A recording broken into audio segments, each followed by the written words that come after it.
Sicily. They made the attack on Monte Cassino, went to Anzio, went to Rome, and they actually were the first troops to enter Rome. They were stopped from going into the city.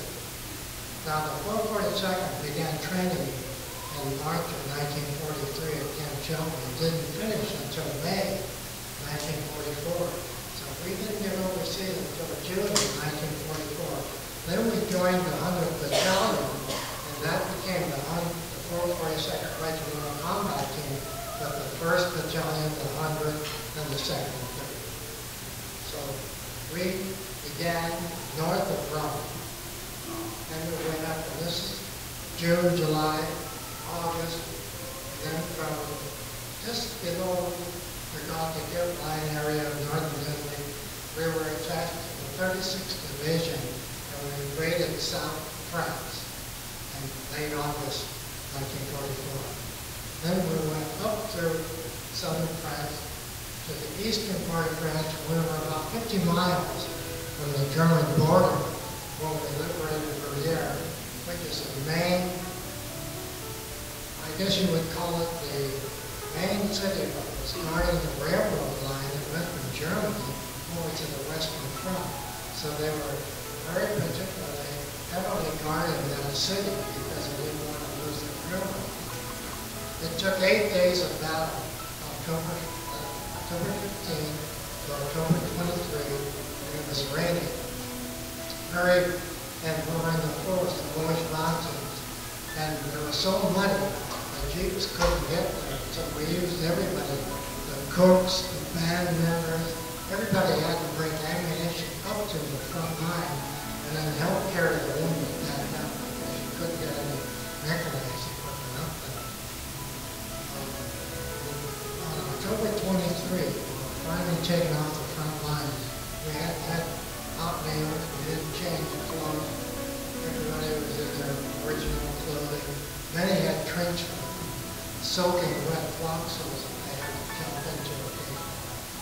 It was very, we lost about half of our men in those 8 days. And then, a day and a half later, they called the 442nd to go back to the front line. That was because the 1st Battalion of the 141st Regiment, the 36th Division, had become trapped behind German lines. General Dahlquist, that we were attached to the 36th Division, wanted to be the first American general to cross the German border. So he was pushing his units right as fast as he could, left, right, center. General Patton, 3rd Army, was north of us. He was afraid that General Patton would beat him to the German border. So he was pushing the 36th Division. Well, 1st Battalion got trapped. They were about 5 miles ahead of the front line. And that's when the 442nd was asked to rescue them. Because the 2nd Battalion, 3rd Battalion, the 141st had tried to rescue their own men and been shot at, able to do it. General Dahlquist gave them an order to shoot their way out. But they had over 50 litter cases. These are litter cases of the wounded, cannot walk, they're in foxholes, laid in the foxholes. They couldn't fight their way out, and they weren't going to abandon their men. So they formed the nucleus on top of the hill where they were going to do their last stand. And it took the 442nd 5 days of head-to-head battle, many hand-to-hand combat battles, many we call bonsai charges. These were led by the men because we have to attack and change our list. We have to get close enough to throw hand grenades up there in order to get close enough to shoot at. And then the fog came. The weather became so bad, cold, wet, rain, and then the fog, and you couldn't see, we could hear each other. Germans could hear us, but we couldn't use hand signals anymore. Germans could hear us, we could hear the Germans, and we would shoot at the sounds because you couldn't see. You have to be careful when you look for the helmet.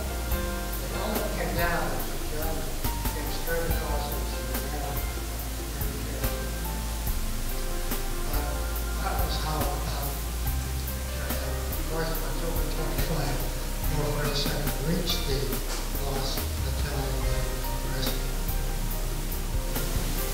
Thank you. Wait. Yeah, the boys were young boys. When you're 17, 18, 19 years old, you're not that smart. So you volunteer. That's not the only thing. You know, they did what they had to do. There was a lot of opposition, tremendous amount of opposition. When the draft was over, and they said, volunteer to join the U.S. military, 10,000 boys and boys joined immediately. They came up to the front. Well, they weren't going to take 10,000 out of the whole fight right now because we only wanted about 4,000 men. So the recruiters had to go out to the U.S. concentration camps. You know, the reaction was very, you might say, negative to the suggestion that they volunteer. Many families were thrown apart. One of my best friends, his father kicked him out of their house because he volunteered. And he had to live with the bachelor boys until he got called. But there were discussions within families, within groups, within the various camps, and the numbers were very small. Approximately 1,500, they say, volunteered from the camps. So that was enough to form the 447. And of course, there was a lot of friction between the Hawaiians and the Japanese from the mainland because they just didn't understand it. But that was cured after the Hawaiian Mississippi camps in Arkansas, which are home. So, anyway, I'm sure the boys became men overnight, you might say. But they did what they had to do. And I often wonder, if they hadn't done what they did, if they hadn't volunteered, where would we be today? I heard that expression, they were expendable. Well, I think I explained earlier, the 442nd was a regiment. There was only 1/3 of a division. So when we were attached to the division, we became the 4th Regiment, and the general in charge would usually use us as the point regiment, which meant we're on the front lines more than any of the other three. Yes, there was some truth to the fact that we were used.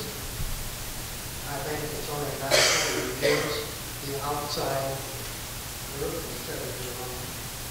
But the men also proved to be the best.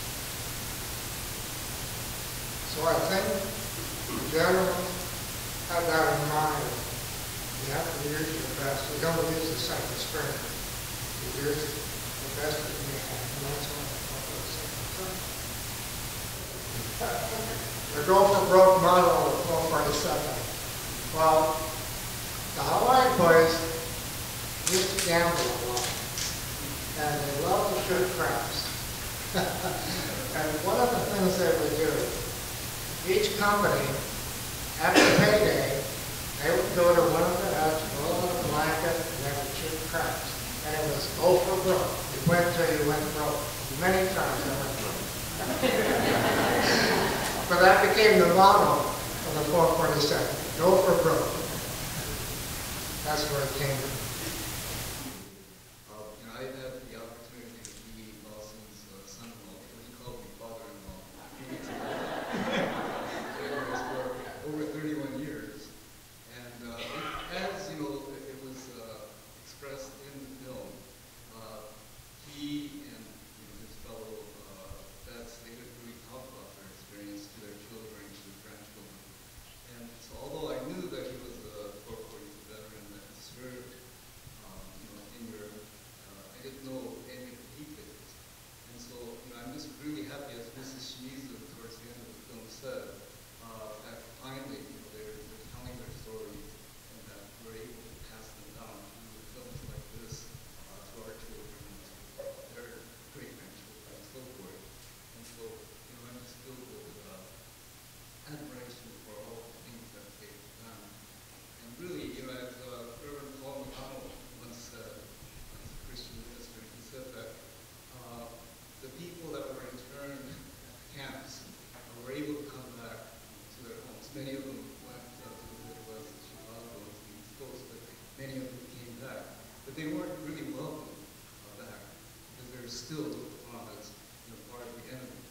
but it was